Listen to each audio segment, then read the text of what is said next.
There once were two Aboriginal tribes living in the remote jungles of the Amazon. For many years, they had been fighting and killing each other. When an anthropologist arrived in the region, he spent some time living with both tribes. He wanted to try and understand why there was so much animosity, so much violence.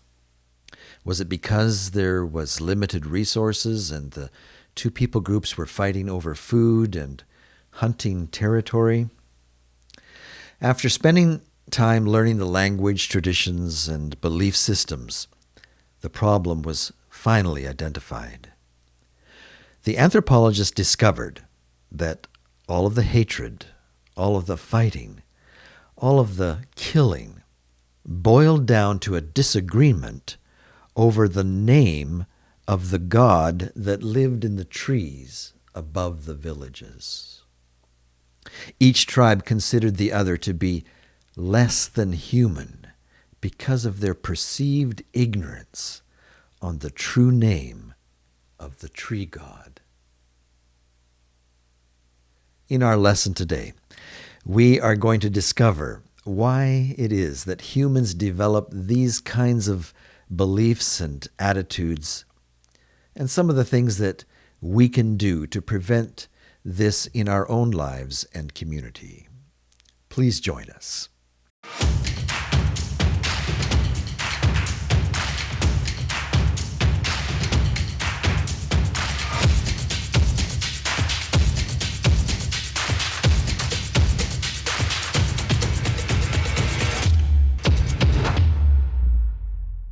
I remember the first time that I read this story of the two tribes in the Amazon in one of my anthropology textbooks. It rocked my world. A kind of switch went off in my head. It was like a paradigm shift.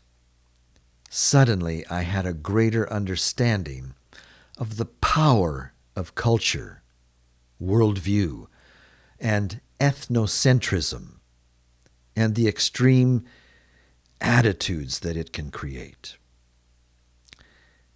Now, if some of those terms are new to you, don't worry.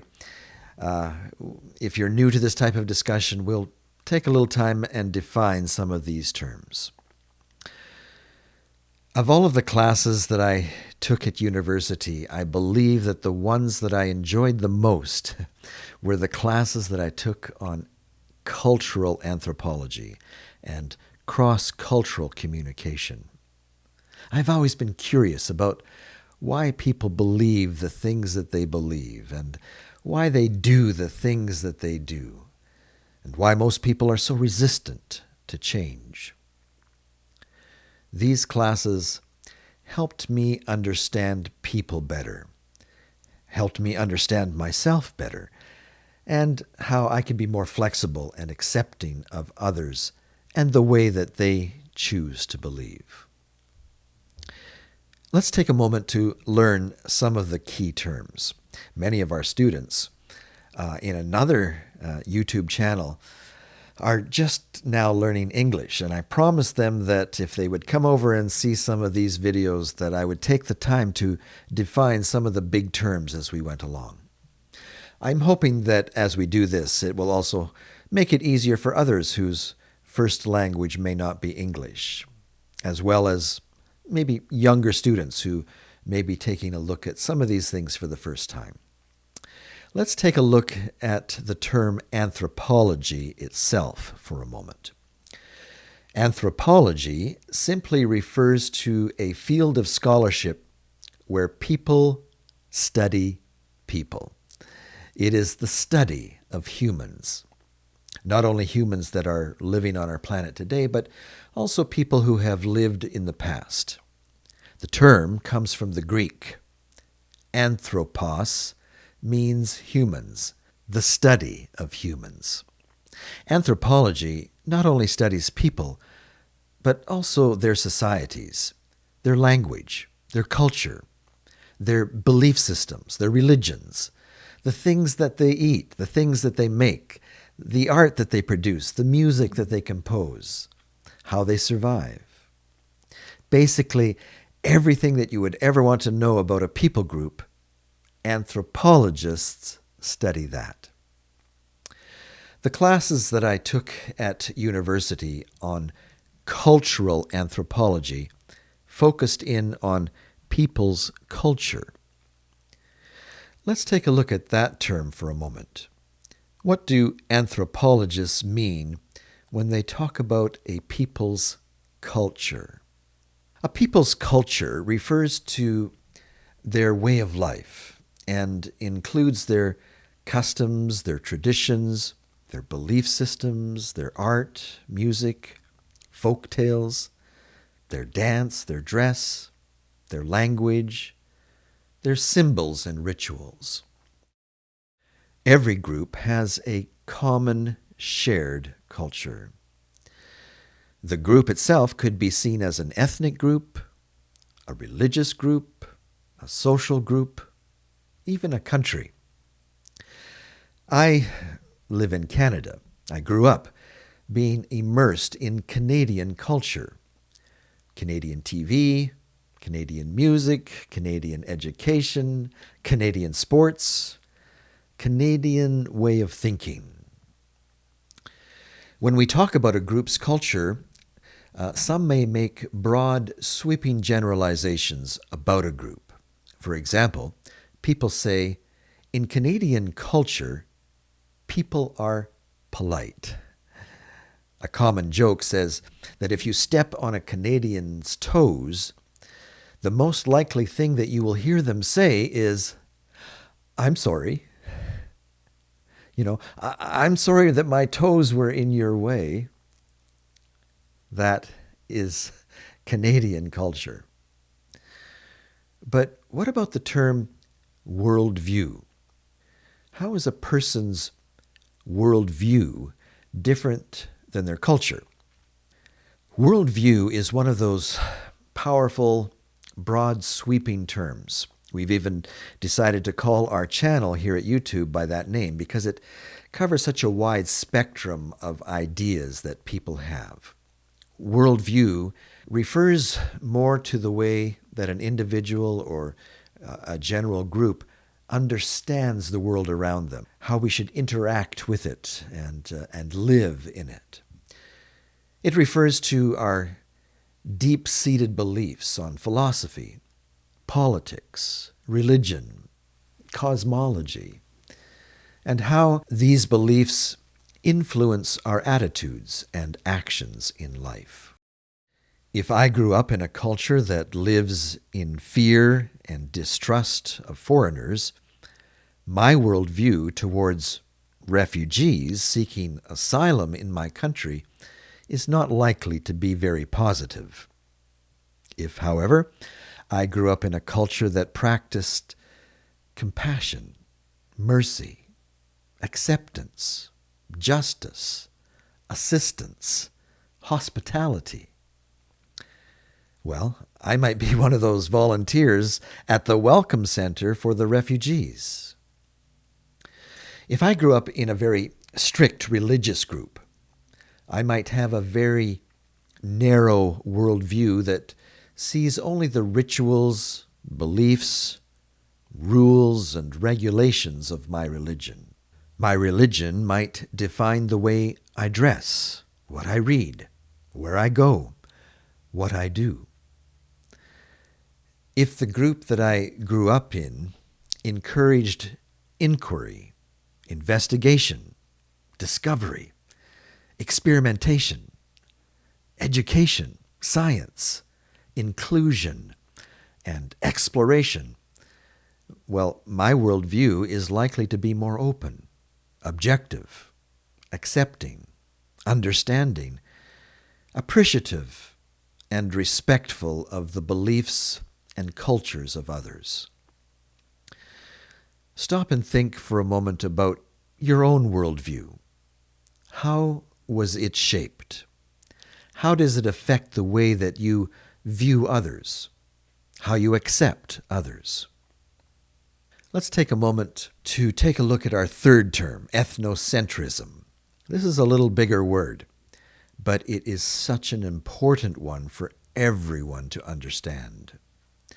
When I first grasped hold of this word and understood the implications of it, it changed my life and understanding. Dare I say that it changed my worldview. Our lead story about the two tribes in the Amazon jungle is a good example of the extremes of ethnocentrism. It is the strong, almost unconscious conviction that the beliefs and cultural practices of your tribe, your ethnic group, are better than any other group. It leads many people to develop attitudes that look down on other ethnic groups as being subhuman, barbarians, heathens, animals. In the case of our Aboriginal tribes in the Amazon, the ethnocentrism became so strong that it led people to start killing members of the other group. And before we start judging these people of the jungle as being barbarian, we need to understand that ethnocentrism is a universal human phenomenon. We are all in danger of falling under the influence of ethnocentrism. It seems to be deeply rooted in human nature. Until it is pointed out and understood, until people make a conscious effort to avoid attitudes of ethnocentrism, people can be driven to extreme measures to preserve what they believe to be a superior way of life. Some have even justified extreme actions as being part of a natural human evolution, the survival of the fittest. Everyone naturally believes that their group is the best, that their culture has come up with the best solution to the everyday problems of life. Everyone believes that their group has the best answers to life's biggest questions. And it's not just large ethnic groups. It can be very localized.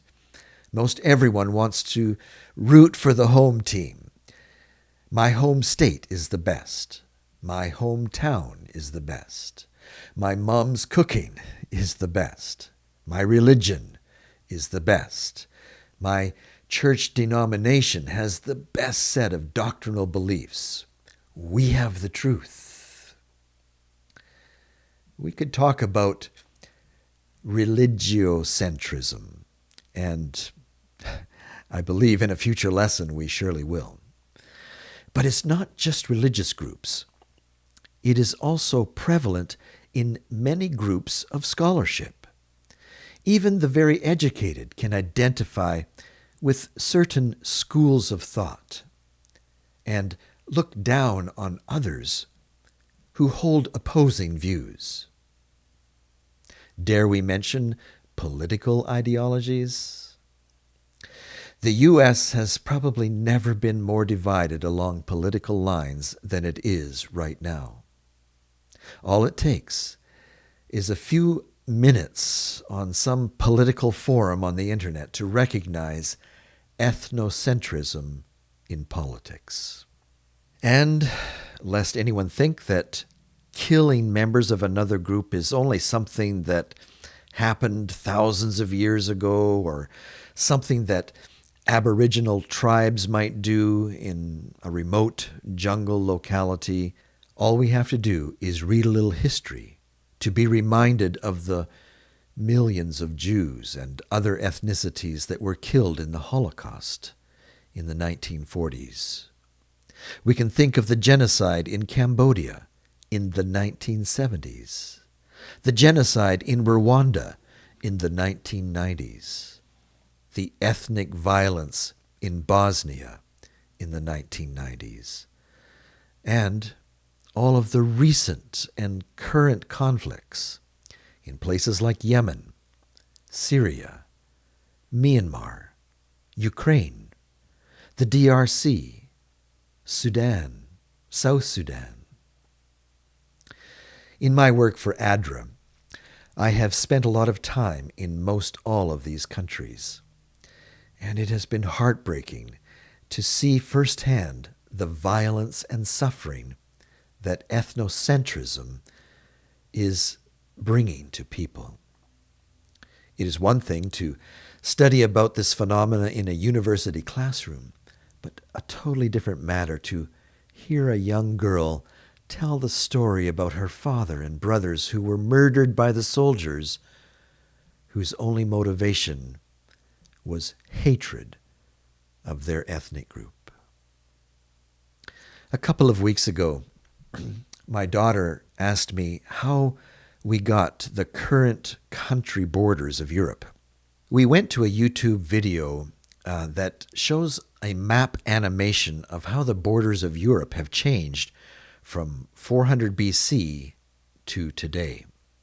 I'm going to put the link to this video in the description below, and I would encourage everyone to take the time to play this video. Share it with your children. Watch how the borders change so quickly over the years. And as you watch it, think in your mind how many young men died for every one of those border changes and the wars that they represent.